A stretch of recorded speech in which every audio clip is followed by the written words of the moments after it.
कहानी की शुरुआत में हम एक लड़की को देखते हैं जो रोड के बीचों बीच अपनी जान देने के लिए सड़क पर लेटी हुई है। कुछ ही देर में इस रोड पर एक गाड़ी आ जाती है। यह लड़की जैसे ही उस गाड़ी को अपनी ओर आता देखती है तो एक दर्दनाक मौत के डर से वो अपना इरादा बदल लेती है और वो सड़क से उठकर किनारे पर चली जाती है। तब वो गाड़ी वाला इंसान भी इस लड़की की मदद के लिए नहीं रुकता। वो इसे नजरअंदाज करके आगे निकल जाता है जैसे उसने कुछ देखा ही नहीं हो। इस लड़की का नाम लीसा है। लीसा की जिंदगी बिल्कुल भी ठीक नहीं चल रही। दरअसल आज लीसा की बेटी का जन्मदिन है, लेकिन अब उसकी बेटी इस दुनिया में नहीं रही। तब हम देखते हैं कि जो गाड़ी कुछ देर पहले लीसा को इग्नोर करके आगे निकल गई थी, उसे अपनी गलती का एहसास होता है। इसलिए वो आदमी अपनी गाड़ी रिवर्स करके लीसा के पास आता है। गाड़ी के अंदर बैठा एडम नाम का आदमी लीसा से पूछता है, क्या तुम ठीक हो? जिस पर लीसा जवाब देती है, हाँ मैं ठीक हूँ, मुझे कुछ नहीं हुआ। इस पर उस आदमी ने लीसा को बताया कि इस सुनसान इलाके से शहर काफी दूर है, इसलिए अगर तुम चाहो तो मैं तुम्हें शहर तक लिफ्ट दे सकता हूँ। लीसा मान जाती है और फौरन उसकी गाड़ी में बैठ जाती है। सफर के दौरान एडम लीसा से पूछता है कि तुम अकेली इस सुनसान जगह में क्या कर रही थी? लीसा ने एडम को बताया कि आज मेरी बेटी का जन्मदिन है, जिस वजह से वो आज मुझे बहुत याद आ रही है, पर बदकिस्मती से वो अब इस दुनिया में नहीं रही और अब मैं बिल्कुल अकेली हूँ। कोई भी ऐसा नहीं है इस दुनिया में जिससे मैं अपना कह सकूं। लीसा की ये बात सुनकर एडम कहता है, अच्छा इस वजह से तुम रास्ते के बीचों बीच मरने के लिए लेटी हुई थी? जवाब में लीसा ने कहा, मैं मरना नहीं चाहती, बस एक बार किसी तरह से अपनी बेटी से मिलना चाहती हूँ। तभी लीसा कार का रेडियो ऑन कर लेती है। रेडियो पर एक न्यूज चल रही होती है। रिपोर्टर बताता है कि जंगल में एक सीरियल किलर घूम रहा है और आज सुबह इस किलर ने 2 और लड़कियों को मार दिया है। पुलिस के पास उस किलर की तस्वीर तो नहीं है, लेकिन उन्हें इसके बारे में ये जानकारी मिली है कि कातिल एक गोरे रंग का आदमी है जिसके पास ब्राउन कलर की गाड़ी है और उसके दाहिने हाथ पर एक क्रॉस का निशान है। ये खबर सुनकर लीसा के पैरों तले जमीन खिसक जाती है, क्योंकि रिपोर्टर रेडियो पर जिस कातिल का हुलिया बता रहा था वो कोई और नहीं बल्कि एडम ही था। उसके हाथ में क्रॉस का निशान देखकर लीसा बहुत ज्यादा डर जाती है। इससे पहले कि लीसा खुद को बचाने के लिए कुछ कर पाती, तभी एडम अचानक जोर से कार का ब्रेक लगाता है, जिससे लीसा का सर तेजी से कार की डैशबोर्ड से जा टकराया और लीसा बेहोश हो गई। कुछ देर बाद जब लीसा की आंखें खुली तब उसने खुद को एक अजीब से बंकर में कैद पाया जो चारों ओर से लोहे की मजबूत दीवारों से बना हुआ था। लीसा खुद को इस बंद जगह में कैद पाकर बहुत ज्यादा घबरा जाती है और मदद के लिए चिल्लाने लगती है, लेकिन उसकी मदद करने कोई नहीं आया। हम देखते हैं कि लीसा को एक अलग तरह का सूट पहनाया गया है और उसके हाथ में एक घड़ी भी पहनाई गई है। लीसा उस घड़ी को निकालने की बहुत कोशिश करती है, लेकिन वो घड़ी इतनी मजबूत थी कि काफी कोशिश के बाद भी वो उसके हाथ से नहीं निकलती। आखिर में जब उसे रियलाइज होता है कि इस जगह से निकलना इम्पॉसिबल है तो वो थक हार कर एक जगह में बैठकर रोने लग जाती है। तभी अचानक उस चेंबर का दरवाजा खुला। लीसा ने देखा कि दरवाजे के दूसरी ओर एक सुरंग है। उस सुरंग के एंड से रोशनी नजर आ रही थी। लीसा को समझ आया कि अगर इस जगह से बाहर निकलना है तो इस सुरंग से होकर निकलना पड़ेगा। लीसा खुश हो जाती है कि उसे बाहर निकलने का रास्ता मिल गया है, लेकिन जैसे ही वो सुरंग के अंदर चली गई तभी अचानक उसके पीछे उस चेंबर का दरवाजा अपने आप बंद हो गया। ये देखकर लीसा की सांस रुक गई और अब उसे समझ आया कि वो पहले से भी ज्यादा खतरनाक जगह में फंस गई है। तभी अचानक लीसा के हाथ में बंधे ब्रेसलेट में अलार्म बजने लगा और 11 मिनट का टाइमर सेट हुआ। ये देखकर लीसा समझ गई कि मुझे 11 मिनट में यहाँ से निकलना होगा, नहीं तो मैं हमेशा के लिए यहाँ पर बंद रह जाऊंगी। इसीलिए लीसा अपने हाथों और पैरों के बल रेंगती हुई जल्दी से उस रोशनी की तरफ बढ़ने लगी, लेकिन जैसे ही वो उस रोशनी के करीब होती जा रही थी तभी अचानक उस सुरंग का आगे का दरवाजा धीरे धीरे बंद होने लगा। ये देखकर लीसा और तेजी से आगे बढ़ने लगी, लेकिन जब वो उस दरवाजे के पास पहुंची तो वो दरवाजा पूरी तरह से बंद हो चुका था। लीसा को कुछ समझ नहीं आ रहा था कि अब यहाँ से कैसे निकला जाए। वो चीख चीख कर रोने लगी। तभी उसकी नजर उस दरवाजे के बगल से जा रही एक दूसरी सुरंग पर पड़ी, लेकिन वो रास्ता बहुत ज्यादा तंग था। लीसा को अब कोई और दूसरा रास्ता नजर नहीं आ रहा था, इसलिए लीसा हिम्मत करके किसी तरह सुरंग के अंदर चली गई और काफी मुश्किलों के बाद वह उस रास्ते को पार कर लेती है और आगे बढ़ते हुए एक ऐसी जगह पर पहुंच जाती है जहाँ एक प्लेटफॉर्म की तरह 2 रास्ते बने हुए थे। एक रास्ता ऊपर से जा रहा था और दूसरा रास्ता नीचे से। लीसा को कुछ समझ नहीं आया और वो ऊपर के रास्ते को चुनती हुई घुटनों के बल आगे बढ़ने लगी, लेकिन थोड़ा आगे जाते ही नीचे का फ्लोर ऊपर उठने लगा। अगर वक्त रहते लीसा वहां से नहीं निकल पाई तो नीचे का रास्ता उसे ऊपर चिपकाकर मार देगा। लीसा डर के मारे तेजी से आगे बढ़ने लगी। वो उस जगह के बीच बस पिसने ही वाली थी कि तभी इस सुरंग के एंड तक उसका हाथ पहुंच जाता है और जैसे ही वो रास्ता पूरी तरह से बंद होने वाला था, लीसा अपनी जान बचाकर वहां से निकलने में कामयाब हो जाती है। खुद को कुचलने से बचाकर वो एक सुकून की सांस लेती है, लेकिन उसे पता नहीं था कि अब उसके लिए मुश्किलें और भी बढ़ने वाली हैं, क्योंकि आगे का रास्ता और भी ज्यादा खतरनाक है। तभी उसके घड़ी में अलार्म बज उठा। ये अलार्म बता रहा था कि आधा समय बीत चुका है और अब उसके पास सिर्फ 5 मिनट बाकी है। इसीलिए वो अब फिर से आगे बढ़ने लगी, जहाँ उसे थोड़ी दूर जाते ही रास्ते में कोई इंसान लेटा हुआ दिखाई दिया। लीसा जब उसके करीब आई तो उसने देखा कि वो कोई जिंदा इंसान नहीं बल्कि एक जली हुई डेड बॉडी है जिसकी हालत बहुत खराब है। उस लाश के हाथ पर भी वैसी ही घड़ी बंधी हुई थी जैसी लीसा के हाथों पर बंधी थी। लीसा को समझ आ गया कि ये इंसान भी मेरी तरह इस सुरंग से निकलने की कोशिश कर रहा था, लेकिन वो यहाँ से निकलने में कामयाब नहीं हो सका और मारा गया। मतलब यहाँ से निकलना इम्पॉसिबल है। इस डेड बॉडी को देखकर लीसा की यहाँ से निकलने की बची कुची उम्मीद भी टूट गई, लेकिन उसने किसी तरह हिम्मत जुटाई और इस डेड बॉडी को साइड पर करके आगे बढ़ने लगी। जब वो घड़ी की तरफ देखती है तो उसके पास सिर्फ 2 मिनट का टाइम बचा हुआ था, इसीलिए वो और तेजी से आगे बढ़ने लगी। तभी अचानक एक मजबूत लोहे की सलाखों ने आकर उसका रास्ता रोक दिया। साथ ही उस सुरंग की दीवारों में से ढेर सारे हीटिंग पाइप निकलकर बाहर आने लगे और उस जगह को गर्म करने लगे। ये देख लीसा पूरी तरह से घबरा गई। वो समझ गई कि जल्द ही उसकी भी लाश उस जले हुए इंसान की तरह इस सुरंग में पड़ी होगी। उसे आगे क्या करना है कुछ समझ नहीं आ रहा था। तभी उसके पीछे दीवार का एक छोटा सा सेक्शन खुल गया, जिसे देख लीसा पीछे की तरफ रेंगती हुई उसके अंदर घुस गई। अगले ही पल एक कांच के दरवाजे ने इस सेक्शन को पूरी तरह से बंद कर दिया। जैसे ही लीसा के हाथ में बंधी घड़ी में टाइमर 0 पर पहुंचा, तभी उन हीटिंग पाइप से आग फुवारे की तरह निकलने लगी और देखते ही देखते वो पूरी सुरंग आग की लपटों में डूब गई। लीसा जिस सेक्शन में बंद थी वह पूरी तरह से सिक्योर था, जिस वजह से उसकी जान बच गई। कुछ देर बाद वो हीटिंग पाइप्स वापस दीवार में चली गईं। लीसा जिस सेक्शन में बंद थी उस चेंबर का दरवाजा खुल गया। लीसा ने जो कुछ अभी अपनी आंखों के सामने देखा उस वजह से लीसा उस सेक्शन से बाहर नहीं निकलना चाहती थी, पर उस सेक्शन की दीवार लीसा को बाहर धकेल देती है और पहले की तरह अपने आप सुरंग से जुड़ गई। लीसा जैसे ही वहाँ से बाहर आई तभी उसकी घड़ी में फिर से 11 मिनट का टाइमर सेट हुआ। वह जैसे ही थोड़ा आगे बढ़ी तभी उस सुरंग का ऊपरी हिस्सा नीचे आने लगा और बिल्कुल उसके साथ आकर चिपक गया। बस इतना गैप बचा कि वो रेंगते हुए यहाँ से आगे निकल सके। लीसा अब पूरी तरह से बेबस हो चुकी थी। वो जोर जोर से रोने लगी। जब उसकी नजर घड़ी पर पड़ी तो वहाँ उसका टाइम खत्म हो रहा था, जिसका मतलब था कि अब से ठीक 11 मिनट बाद फिर से उस सुरंग में आग का सैलाब आएगा और लीसा को राख कर देगा। वो सोचती है कि इतनी बुरी मौत मरने से अच्छा है कि क्यों ना एक बार फिर से वो यहाँ से निकलने की कोशिश करे। इसीलिए वो फिर से हिम्मत करके अपनी जान बचाने के लिए पीठ के बल अपने हाथों के सहारे रेंगते हुए आगे बढ़ने लगी। थोड़ी दूर ऐसे ही रेंगते हुए जाने के बाद वो सुरंग खत्म हो गई और आगे पानी का एक टैंक आ गया। लीसा बहुत ज्यादा थक गई थी और प्यास ने उसका बुरा हाल कर दिया था। वो इसी तरह लेटे हुए हाथों की मदद से पानी पीकर अपनी प्यास बुझा लेती है। जब उसने अपनी घड़ी की तरफ देखा तो अब सिर्फ 8 मिनट रह गए थे। अब पानी के अलावा उसे कोई और दूसरा रास्ता नहीं दिखा, इसलिए वो एक लंबा सांस लेते हुए पानी में ही उतर गई। पानी में उतरने के बाद टैंक काफी बड़ा था। उसे अब समझ नहीं आ रहा था कि किस तरफ जाना है। वो यहाँ वहाँ पानी में निकलने का रास्ता ढूंढने लगी, मगर उसे कोई भी निकलने का रास्ता नहीं मिला। दूसरी तरफ जहाँ से वो इस टैंक में उतरी थी वह रास्ता भी बंद हो चुका था। अब उसकी सांस भी खत्म होने लगी थी। तभी टैंक में से ऊपर की तरफ एक दरवाजा खुल गया। लीसा जल्दी से उस दरवाजे से होते हुए ऊपर निकल आई। बाहर निकलते ही उसने जोर जोर से सांसें ली और आगे का रास्ता तय करने लगी। लेकिन लीसा बहुत ज्यादा थक चुकी थी। आगे बढ़ना उसके लिए बहुत मुश्किल हो रहा था और कुछ ही देर में भारी थकान की वजह से लीसा की बीच रास्ते में ही आंख लग गई। लेकिन तभी लीसा के कानों में किसी के चीखने की आवाज गूंज उठी। वहाँ और भी कोई था जो मदद के लिए पुकार रहा था। उसकी आवाज सुनकर लीसा के अंदर बचने की एक उम्मीद जाग उठी, इसीलिए वो जल्दी से उस आवाज का पीछा करने लगी। अचानक एक जगह उसके ठीक नीचे एक दरवाजा खुला जिसके अंदर उबलता हुआ तेजाब था। लीसा उस तेजाब में गिरने से बाल बाल बची। वो तेजाब इतना खतरनाक था कि एक मजबूत लोहे को भी कुछ सेकंड में पिघला देता। लीसा जल्दी से अपने कपड़े का एक टुकड़ा काटती है और उसे टेस्ट करने के लिए तेजाब में डुबोती है। कपड़ा कुछ ही सेकंड में काली राख में बदल जाता है। ये देखकर वो बहुत ही संभल कर आगे बढ़ती है। वो अपने हाथों और पैरों को उस गड्ढे के किनारों पर रखकर उस जगह को पार करने ही वाली थी कि तभी उसका घुटना तेजाब में लग जाता है, जिससे लीसा दर्द से चीख पड़ी। खुशकिस्मती से उसके सूट की वजह से उसका घुटना गलने से बच गया, लेकिन उसके घुटने पर एक गहरा जख्म बन गया था। अच्छी बात ये थी कि अब वह मदद की आवाज काफी करीब से आ रही थी। लीसा अपना दर्द भूलकर फिर से उस आवाज का पीछा करने लगी और आखिरकार वो एक लोहे की ग्रिड के पास जा पहुंची। उससे कुछ दूरी पर एक और ग्रिड थी जिसके पीछे एक आदमी था। उस आदमी ने भी लीसा की तरह हाथ में घड़ी और सूट पहना था। लीसा उससे कहती है कि देखो मेरी बात सुनो, हम दोनों यहाँ पर फंसे हुए हैं। अगर हम एक दूसरे की मदद करें तो यहाँ से निकल सकते हैं। लेकिन वो आदमी काफी लंबे समय से उस सुरंग में फंसने की वजह से उसकी दिमागी हालत खराब हो चुकी थी। वो कभी लीसा को गालियां देने लगता तो कभी सॉरी करने लग जाता। वो कहता है कि ये लोग जल्द ही वापस आएंगे और हम दोनों को मार देंगे। ये कहकर वो पागल जोर जोर से हंसने लगा। तभी लीसा देखती है कि उसके हाथ में बंधी घड़ी में 60 सेकंड की काउंटिंग शुरू हो गई है। वो हीटिंग पाइप्स दोबारा दीवारों से बाहर निकल आए और इस बार बचने के लिए जो सेक्शन था वो लीसा और उस आदमी के बीचों बीच खुलता है, जिसमें सिर्फ एक ही इंसान के छिपने के लिए जगह थी। अब या तो वो पागल आदमी बचेगा या फिर लीसा। अगले ही पल लीसा और उस पागल आदमी के आगे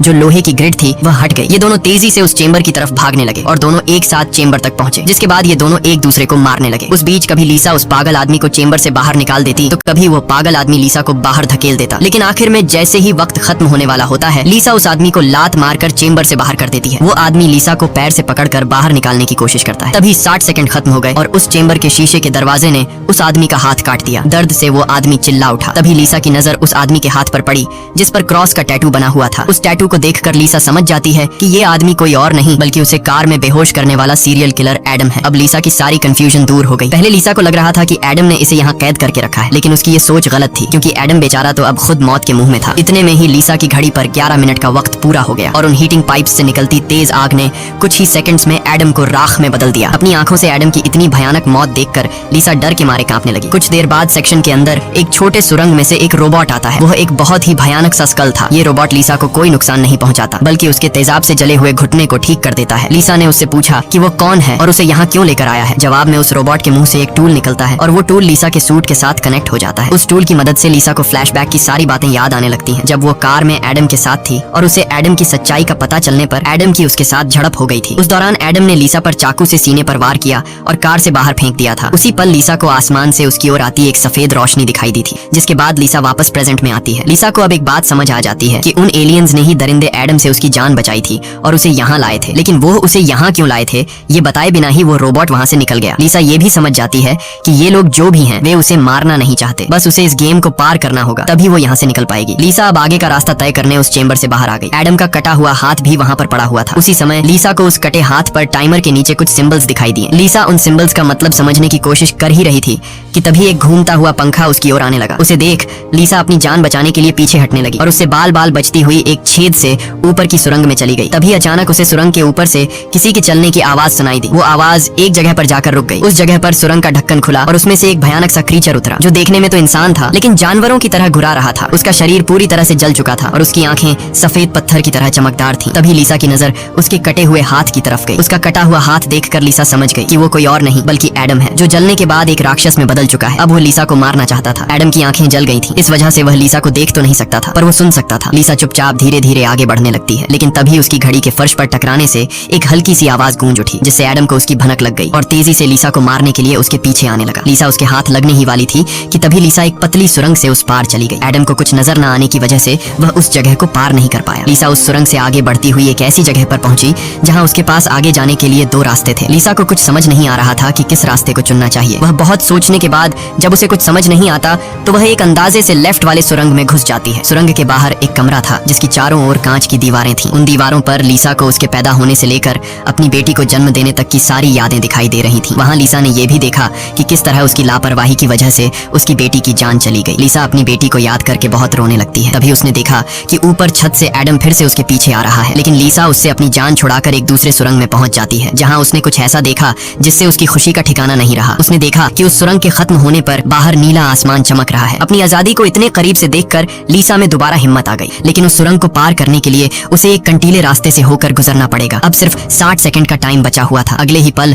हीटिंग पाइप्स भी दीवार से बाहर निकल आए, जो 60 सेकंड खत्म होते ही उस जगह को आग से भरने वाले थे। लीसा बिना टाइम जाया किए इन कांटेदार तारों के नीचे से जाने लगी, जिससे वो कांटेदार तार उसकी बॉडी में घुसकर लीसा की पीठ बुरी तरह से काट देते हैं। लीसा बहुत ज्यादा तकलीफ में होती है और उसके पीठ से बहुत ज्यादा खून निकलने लगता है, लेकिन लीसा खुद की परवाह किए बिना धीरे धीरे आसमान की तरफ बढ़ने लगी। तभी पीछे सुरंग में चेंबर खुला जिसमें एडम झट से जाकर छिप गया। अब कुछ ही देर में आग का सैलाब आने वाला था। खून से लथपथ लीसा बाहर निकलने की कोशिश में थी, लेकिन बहुत ज्यादा खून बहने की वजह से अब आगे बढ़ना उसे मुश्किल हो रहा था। उसकी आंखें धुंधली हो रही थीं। तभी 60 सेकंड खत्म हो गए और अगले ही पल वहां आग बरसनी शुरू हुई। उससे पहले कि वो आग का सैलाब लीसा को भी अपनी चपेट में लेता, लीसा के ठीक नीचे एक द्वार खुला और वो नीचे एक चेंबर में जा गिरी और बेहोश हो गई। थोड़ी देर बाद जब लीसा की आंख खुली तो उसने देखा कि वो फिर से उसी जगह पर आ गई है जहां से उसने बढ़ना शुरू किया था। यानी अब तक उसने जितनी भी मेहनत की यहाँ से निकलने की वो सारी जाया चली गई। ये देखकर लीसा अब पूरी तरह से टूट चुकी थी। तभी वो रोबोट उसकी मरहम पट्टी के लिए दोबारा आ जाता है। लीसा ने उसे मरहम पट्टी करने से रोका क्योंकि वो दोबारा ये सब दोहराने के लिए तैयार नहीं थी। उसने रोबोट से कहा कि वो अब सिर्फ मरना चाहती है। उस रोबोट ने लीसा की बात मान ली और उसके मुंह से एक इंजेक्शन निकलकर लीसा के शरीर की तरफ बढ़ने लगा। तभी लीसा को एडम के हाथ पर बने हुए निशान याद आ गए। वो समझ गई कि जरूर वो निशान यहाँ से बाहर निकलने का रास्ता बताते हैं, इसलिए वो अपने खून से दीवार पर एडम के हाथ पर बने हुए निशान बनाने लगी, जिसे काफी गौर से देखने के बाद लीसा को पता लगा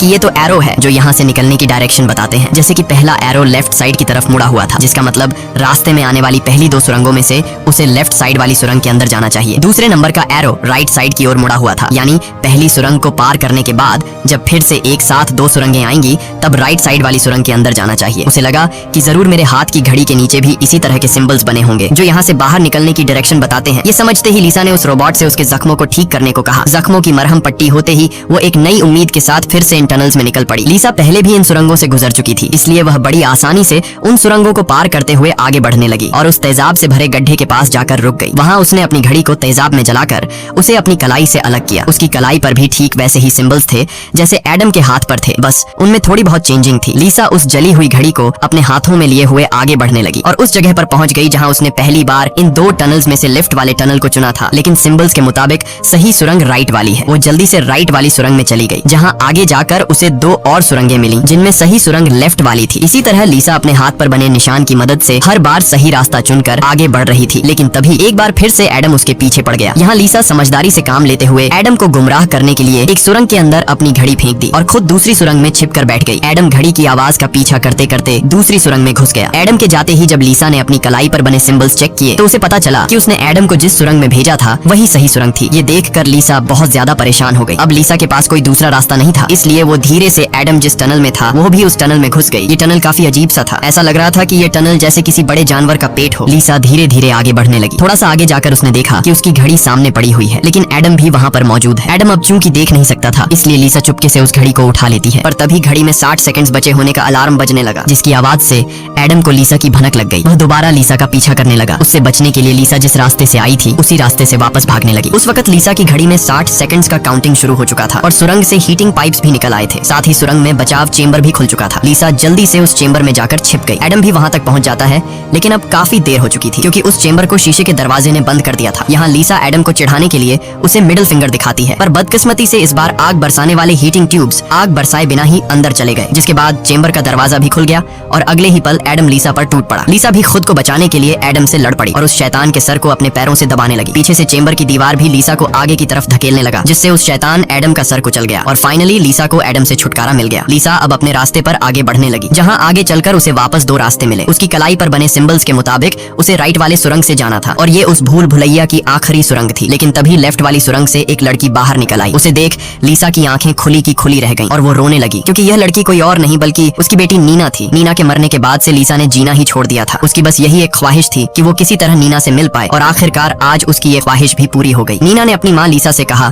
कि अब दोबारा मुझे फिर से अकेला मत छोड़ना, जिस पर लीसा ने जवाब दिया, नहीं बेटा, मैं हमेशा तुम्हारे साथ रहूंगी। जिस पर नीना कहती है, तो फिर आओ मेरे साथ लेफ्ट वाले टनल में चलो। लीसा रोते हुए बोली, नीना, मैं तुम्हें फिर से खोना नहीं चाहती, लेकिन सच तो ये है कि तुम पहले ही मर चुकी हो और मेरी मंजिल दूसरी सुरंग में है। इतना कहकर लीसा वहाँ से जाने लगी। पीछे से नीना उसे पुकारती रही, लेकिन लीसा दिल पर पत्थर रखकर उस सुरंग से बाहर निकली। बाहर आते ही लीसा फूट फूट कर रोने लगती है। उसके बाद लीसा ने बिना समय गंवाए राइट वाली सुरंग में घुस गई, जहाँ उसे सुरंग के अंत में खुला आसमान दिख रहा था। वो खुश होकर तेजी से आगे बढ़ने लगी, लेकिन तभी उसके रास्ते में 3 लोहे के ब्लेड्स आ गए जो लगातार तेजी से ऊपर नीचे हो रहे थे, जिन्हें पार करने का मतलब था खुद के टुकड़े करवाना। लेकिन लीसा को हर हाल में यहाँ से निकलना था, इसीलिए उसने गौर किया कि उनमें से पहला ब्लेड हर 4 सेकंड्स में एक बार नीचे आ रहा है। लीसा उसके करीब पहुंची और जैसे ही वो ब्लेड ऊपर गया तो 4 सेकंड्स पूरे होने से पहले झट से उस पार चली गई। उसके बाद वो दूसरे ब्लेड के पास पहुंच जाती है। इसी तरह दूसरा ब्लेड हर 3 सेकंड्स में नीचे आ रहा था। लीसा ने हिम्मत दिखाते हुए उसे भी पार कर लिया, लेकिन लास्ट वाला ब्लेड सिर्फ 2 सेकंड्स में नीचे आ रहा था, जिसे पार करना लीसा बहुत ही मुश्किल था। पर आजादी की चाहत में लीसा ने उसे भी पार तो कर दिया, लेकिन बदकिस्मती से उसका पैर ब्लेड के बीच आकर कट गया। लीसा का दर्द से बुरा हाल हो गया था, लेकिन लीसा अपने पैर की परवाह किए बिना सुरंग के एंड तक पहुंच जाती है, जहां उसे खुला आसमान नजर आ रहा था। लेकिन जैसे ही उसने अपना हाथ सुरंग से बाहर निकालने के लिए आगे बढ़ाया, उसका हाथ सामने लगाए स्क्रीन पर जा लगा, जहाँ खुले आसमान का वीडियो चल रहा था। ये देखकर लीसा बहुत ज्यादा मायूस हुई। उसने कहा, मैंने वो सब कुछ किया जो मुझे करने को कहा गया था। उसके बाद वो पागलों की तरह हंसने लगी। तभी सुरंग से हीटिंग पाइप्स निकल आए, क्योंकि अब कुछ देर बाद 11 मिनट का टाइम खत्म होने वाला था। लीसा अब सुकून से मौत का इंतजार करने लगी, लेकिन इस बार वो हीटिंग पाइप्स उसे जलाए बिना ही वापस सुरंग में चली गई। तभी अचानक सुरंग का ऊपर का हिस्सा खुल गया और एक तेज रोशनी लीसा पर पड़ी। लीसा का शरीर अपने आप हवा में उठने लगा और उस रोशनी में समा गया। थोड़ी देर बाद जब लीसा की आंख खुली तो उसने खुद को एक झरने के किनारे पाया, जिसे देख लीसा के चेहरे पर मुस्कान वापस लौट आई। वहाँ पर नीना भी मौजूद थी। लीसा ने नीना से पूछा, क्या मैं मर चुकी हूँ? इस पर नीना ने कहा, तुम्हारा शरीर एक बार नहीं बल्कि अब तक कई बार मर चुका है। लीसा ने फिर से पूछा कि अब यहाँ मुझे क्या करना है? जिस पर नीना ने जवाब दिया, यहाँ तुम्हें बस जीना है और कुछ नहीं करना। यहाँ हमें पता चलता है कि जिस जगह पर लीसा अब मौजूद थी वो जगह दुनिया नहीं बल्कि कुछ और ही थी और किसी स्वर्ग की तरह खूबसूरत थी। इस फिल्म की शॉर्टकट एक्सप्लेनेशन ये है कि लीसा जब एडम के साथ कार में सफर कर रही थी, तब एडम ने लीसा पर चाकू से वार करके उसे मार दिया, जिसके बाद वह सीधा नरक पहुंची। वहाँ उसके पाप धुल गए और एंड में वह स्वर्ग जा पहुंची। इसी के साथ ये कहानी खत्म हो जाती है। अगर वीडियो आपको अच्छी लगी हो